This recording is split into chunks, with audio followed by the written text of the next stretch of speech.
Guys, naputol kanina ang ating video. Ay. So ito yun guys, ang sinasabi ko sa inyo na yung mga napansin nyo yan, mga bulok, mga peel ng mga vegetable, mga weeds, all the weeds in my garden. I pick it up, remove all the bottom of my garden, I trim all my garden, like the vegetable, like this guys. So I remove like this, top of this, we're gonna remove like that. So not only the tree that we trim, okay, so like this guys. So the healthy of your vegetable, it goes to the fruit, because look, this is the leaf, very healthy. So all the nutrition go to the leaf. So if you wanna remove the bottom only, like this, and then the nutrition and the healthy thing, it goes to the fruit and flower. So like, did you see guys, all the leaf I remove, so only the fruit left, some in the bottom, because manual and tips, the fertilizer manual. So I just dip it there, wait until 1 to 2 days. That's one I'm gonna use in my garden to more healthy, more fruit, and more powerful than the fertilizer that you can buy in the store, that you know they put something in there. So this is natural, so you guys can do it too. Instead you dump it, throw it, all the leaf weeds, just put in a big bucket, put the water, just waiting 2 to 3 days. Oh, yan lang guys. Oh, 'di ba? Lahat ng mga damo-damo na tinanggalan nyo, nitrim nyo ng mga gulay, itatapon nyo sa big bucket. Yun ang pandilig nyo, yun ang gagamitin yung fertilizer. So gaya, tingnan nyo guys, oh, gaano ka healthy, ang daming bunga, mga tangkay-tangkay, branches, ang dami, lahat may bunga. Kikita nyo naman guys ang ebidensya, napaka-healthy ng garden ko, kasi ang pinangdidilig ko is yung mga nabubulok na dahon ng mga damo. Yan, yung mga pinangtitrim ko sa gulay. Yan, tingnan nyo. Tinatanggalan ko yung mga dahon-dahon sa bottom para ang healthy niya is mapupunta nutrition sa flower at bunga. Okay, tayo nyo hanggang dyan. Di dapat magkalaykay ang pinto beans, sa mababa lang. Pero nakaya ko siyang pagkalaykayin. Guys, 'di ba? Kaya nagtataka ang aking Mother Earth kung siya ay grabe sa garden. Alam niyang lahat, pero hindi niya ito alam. Dahil sabi niya, hindi naman nagkakalaykay ang green beans. Oh, 'di ba? Kumbaga tawag natin Baguio beans. Oh, pinto beans, bichuelas. Oh, nagkakalaykay, oh, 'di ba? Dahil sa powerful ng herbal tips fertilizer na pandilig. Oh, nakita nyo naman gaano ka-healthy, ang tataba. Kalabasa, tomato. So, in one pot, dalawa ang naitanim. Oh, squash and tomato. O, diba? So, you look at that, guys. How many fruit and flower, even you just plant in the pot. Double purpose. O, diba? Ang tataba, guys. So, that's why I plant here to make climbing here, guys. The squash and the tomato climb their own thing. Oh, see, that's the one of one of the one I use fertilizer. Not only the manure, chicken, cow, horse. I have one more idea to use, is all the weeds and the leaf that you supposed to be just dump it and have a use. You see the evidence guys. Oh, yan ang katunayan. Instead na itatapon, Dahil damo lang yan, mga dahon lang yan. Nakita nyo naman guys, gaano ka-healthy ang aking garden. Yan guys, kahit nakapaso lang sila. So hindi lang gulay ang mga tinatanim ko, kundi mga herbal din. Ito, o bagong lipat lang ang rosemary. And rosemary. Kita nyo yan guys. Basil. So tangkay lang nung tinanim ko yan. Nagtaka ang co-worker ko paano ko siya napabuhay. Dahil sa powerful ng mga ginagamit ko na fertilizer na manual. Oh, diba? You don't need to buy in the store the fertilizer. So basically, all the what I use is almost organic. Nakikita nyo naman guys ang ebidensya. Ang daming bunga ng Korean cucumber ko guys. Bawat tangkay, bawat branch, many fruits. Every single branch. Kita nyo? Okay, now we're gonna harvesting. Harvest time. Actually, I make a lot already. Make the pickle, guys. I did not download yet. How to make pickles Korean. I think I download. Diba? Kita nyo ito, guys. Nakapaso lang na grapes. Branch lang ng aking grapes. Pinutol ko ang branch. Tinanim ko dito. Nagkabunga. Ganyan ka-powerful ang aking manual na ginagamit na fertilizer, manure, and all the weeds that I put in one bucket. That's what I'm using. Okay, nakikita nyo yan guys. Gaano ka-healthy, patimin. Kayote, sayote naman sa Tagalog. Ang sarap talbusin ng dahon. Yung mint, ang sarap kainin. Maraming benefits sa katawan. Many good benefits. Means live. You just making like a pickles. Diba? So sunflower, look at how healthy. And then the leaf of sweet potato. We eat this guys. This is pricey here, especially here in America. Ayan, we mix with soup, or you just make a salad or saute, or when you cook chicken with soup or meat with soup, whatever you guys dish you want, kahit anong klase.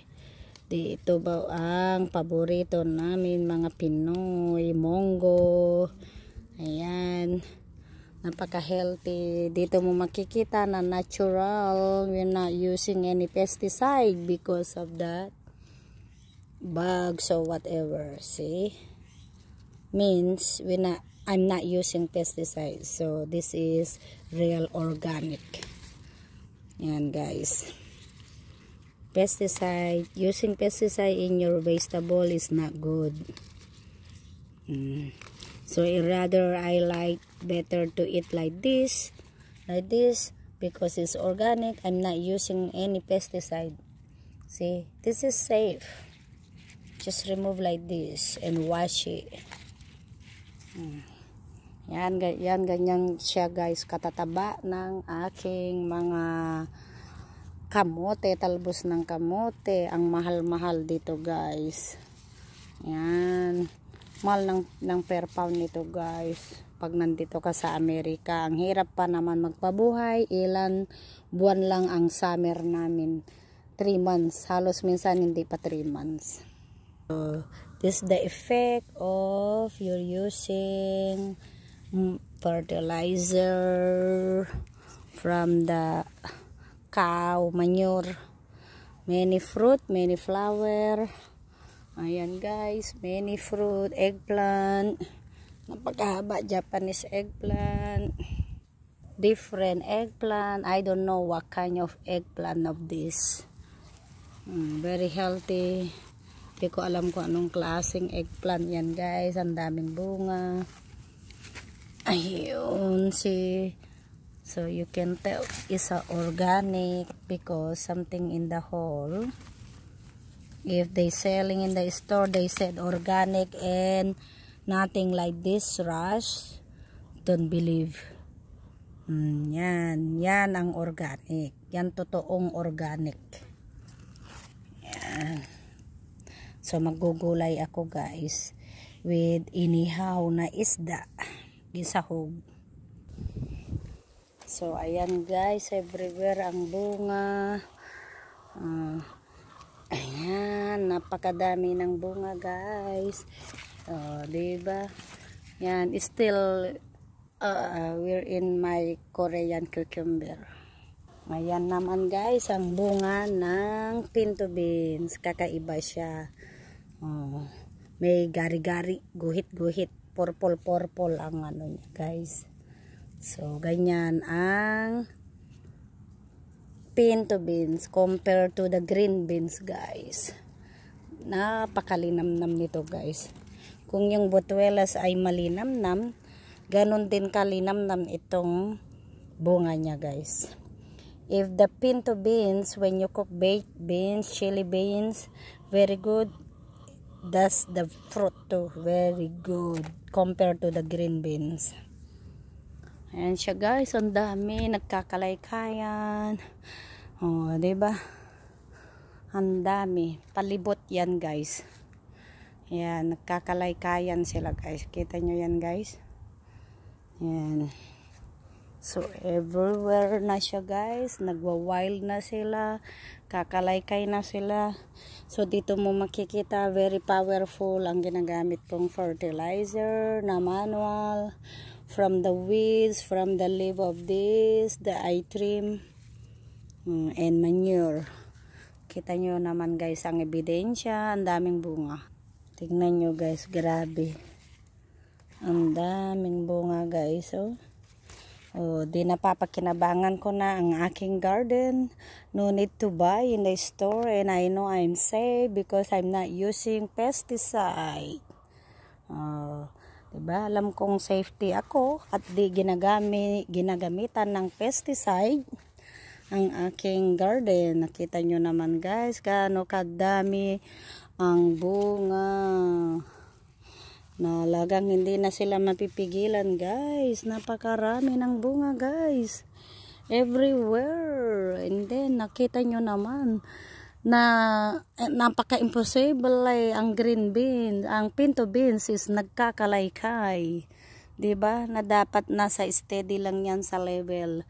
Malapit lang sa lupa. Pero para sa akin, nagagawa ko siyang magpakalaykay. At napakahaba. Punta naman tayo sa kamatis.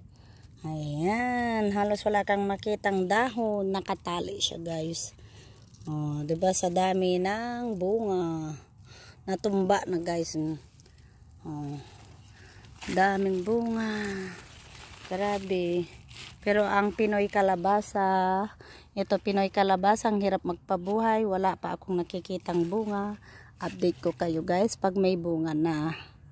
Ang hirap magpabuhay ng Pilipino kalabasa. It's hard to maintain alive or seeds growing the Filipino squash seeds. Whatever. Ayan. Nagkakalaykayan ang mga kamatis. Yung aking kalabas, ang aking ampalaya, ang hirap magpabuhay. Pero ayan guys, dahil sa power ng fertilizer, nang lagi kong sinasabi sa inyo, ayan, panoorin nyo na lang kung paano ko nagawa para gayahin nyo rin. Nakita nyo na guys, ang ebidensya, ang bunga ng ampalaya. Sabi ko po sa inyo, ang hirap magpabuhay ng mga gulay, lalo na gulay Pilipino dito sa Amerika. Ayan. Naggagandahan na ang mga bunga guys. Ang dami na siya. Ayan. Diba guys? Ang hirap. Ang hirap magpabunga.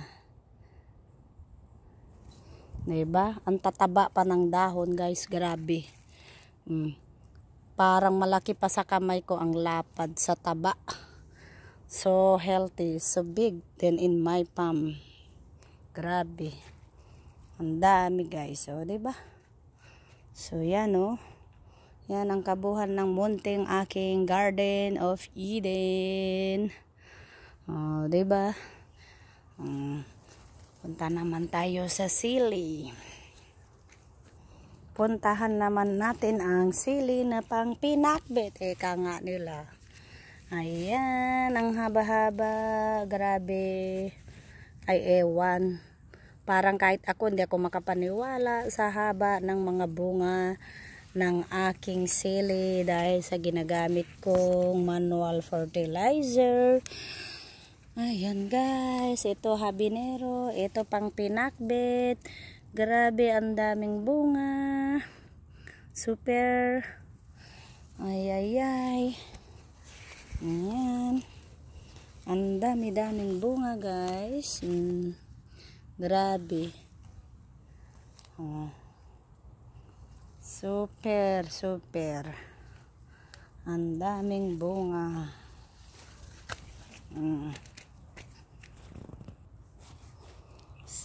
So ayan guys, ang labas ng aking ampalaya na napakalaki ng dahon. And then, yan naman guys yung aking kabuuan ng grapes. Napakahaba ko anong year nito. Yun din yung year na nang punta ako dito sa Amerika. Almost 16 years na guys. So yan. Ang daming bunga everywhere. Ginagawa ko rin yan guys na wine.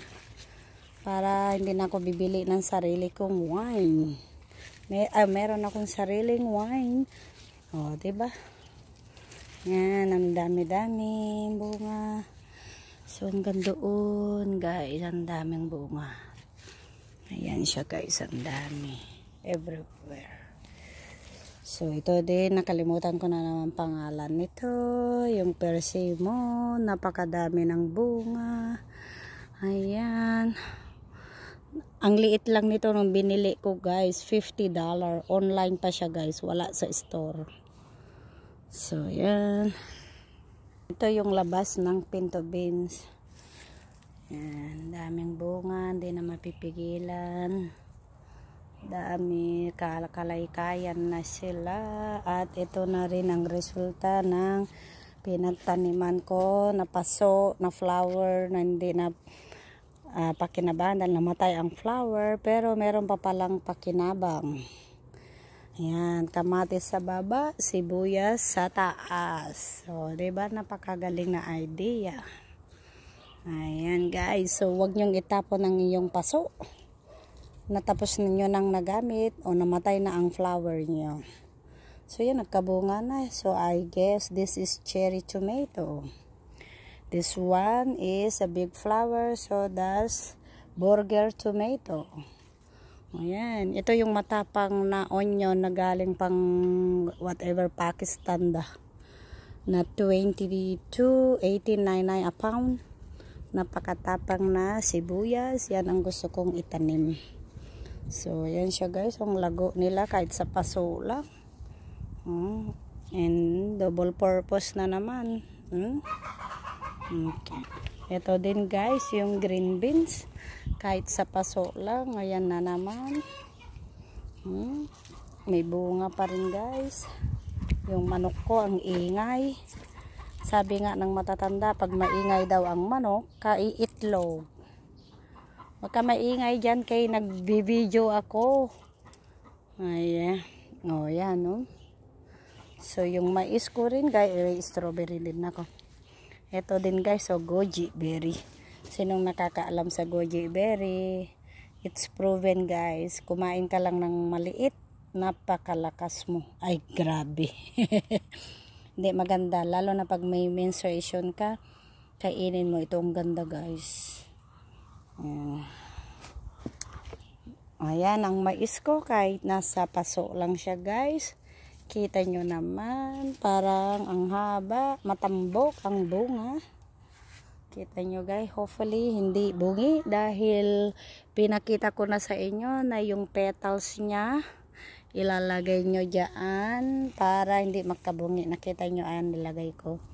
I-download ko na siya guys. So tignan nyo na lang, panoorin nyo na lang sa aking YouTube na ito.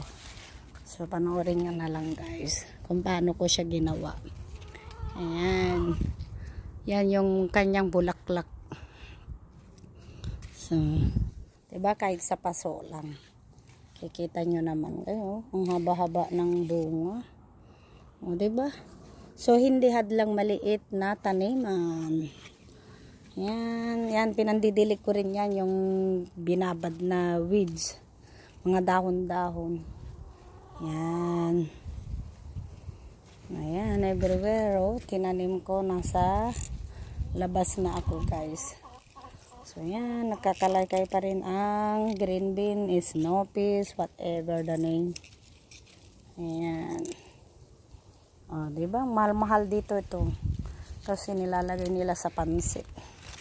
So, mahal ang per pound. A pound ito, guys. Ito, ayoko na ginugulay ko na matagal kasi ganyan siya. Pangit na. Ayan, everywhere ang bunga ng aking mais, guys. Grabe, parang nasa Pinas lang. Pero hindi ako nasa Pinas, guys. Nandito po ako sa Amerika. Yung Ibanag. Kung hindi nyo alam, Ibanag ay parang Ilocano.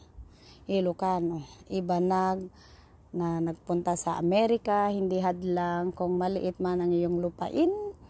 Bas walang hahadlang pag mahilig ka magtanim at gusto mo ng sariwa na gulay at curious ka sa iyong health para alam mo na hindi na sprayan ng pesticide. It's organic. O, diba guys?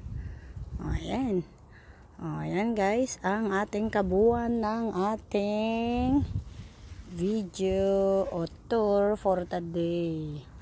Ayan ang aking onion everywhere. So, yan. Okay guys. You're free to comment. And then, and of course, you like and share na rin guys. Kung paano ko ito inano, free to comment. PM nyo lang ako guys. Nakita nyo ang daming bunga. At walang imposible kahit hindi dapat magkalaykay, nakakalaykay siya guys. So, diba? Okay, bye bye guys. Bye bye you. Tomato din pala ito guys. Oh. Pangalawang harvest na yan. Patatas. Okay, bye bye. God bless you. Love, love, love.